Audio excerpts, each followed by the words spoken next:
大家好，我是罗伯特。昨天说了，犹太精神是知识和契约，契约精神是犹太人成为有钱人的财富密码。今天我继续讲契约的精神的方面，说一下如何成为一个骗子。首先，我们需要来定义一下什么叫骗子。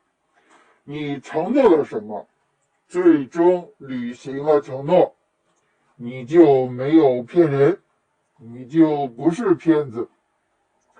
你承诺了什么，最终却跟承诺的不一样，那就是骗人嘛，那你就是骗子。所以说，骗子是承诺不被遵守的结果。所以之前我有说，信用和欺诈是一对双胞胎。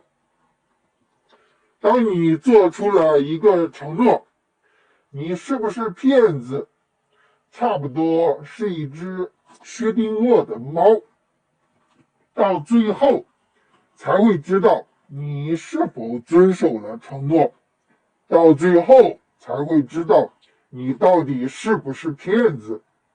当你一次次地遵守了承诺，你就积累了信用，因为你过去遵守了承诺，所以别人会觉得你可能下次还会遵守承诺。当你一次次地说话不算数，那你下次大概率会被认为还会骗人。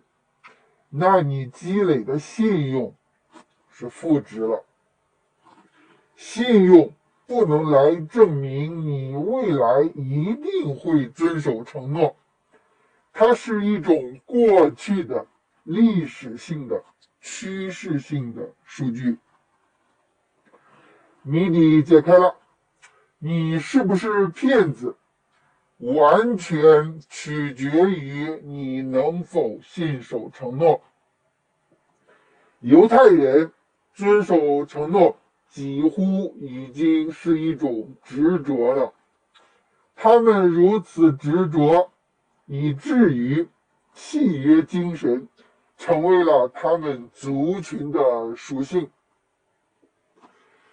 作为一只薛定谔的猫，你到底最终选择是做骗子还是不做骗子呢？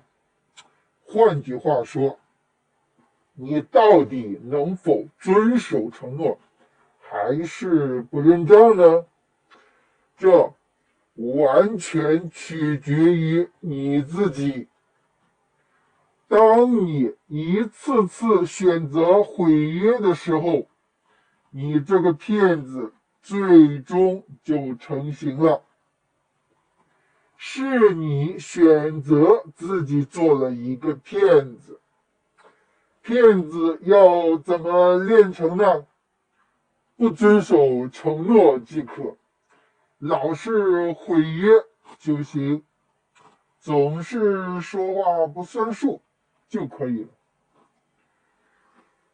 简单了，骗子就是这么成长的。骗子洗白也是可以的，怎么做呢？所谓浪子回头金不换，你从今天开始遵守承诺就可以了。虽然你过去总是说话不算数，但你现在开始总是说话算数，别人肯定会说，这个骗子不再骗人了。慢慢就这样，久而久之，你的信用评估值就会从负值变成正值。所以你说一个人是骗子，他真的是骗子吗？说自己不是骗子，这个人就真的不是骗子吗？言论也有虚假的嘛。也可能你不是骗子，而被别人诽谤；也可能你是骗子，但别人错估了你。我们不应该听谁说某人是个骗子，然后就无脑接受，也认为某人是个骗子。我们应该自己去确认某人过去是否实际有遵守承诺或不遵守承诺。我们自己是不是骗子，也不应该去计较别人是否说我们是骗子。击破虚假言论的方法，就是用实际行动来证明。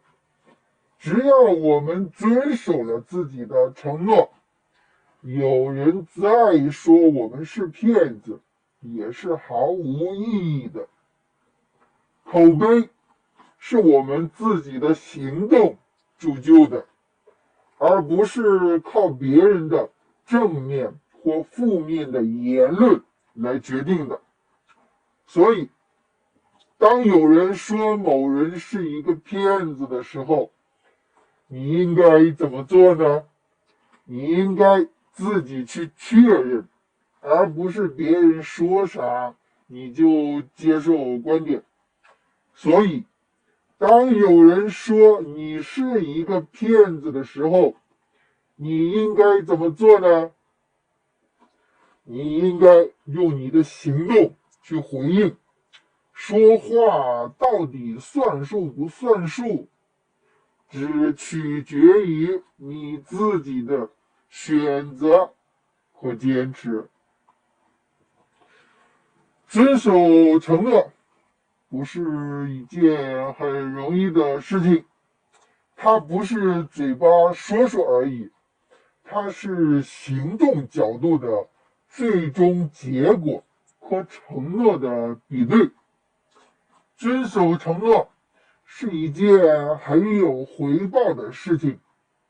看看犹太人，信用可以非常值钱的，这是犹太人的财富密码的。所以，选择是否遵守承诺，看你自己的了。要不要做一个骗子，也是你自己的选择的。最后来说一下遵守承诺的诀窍，那就是做不到的事情就不要承诺。承诺之前，先考虑清楚承诺的内容，你是否能做到。做不到又承诺了，最终一定会损害你的信用。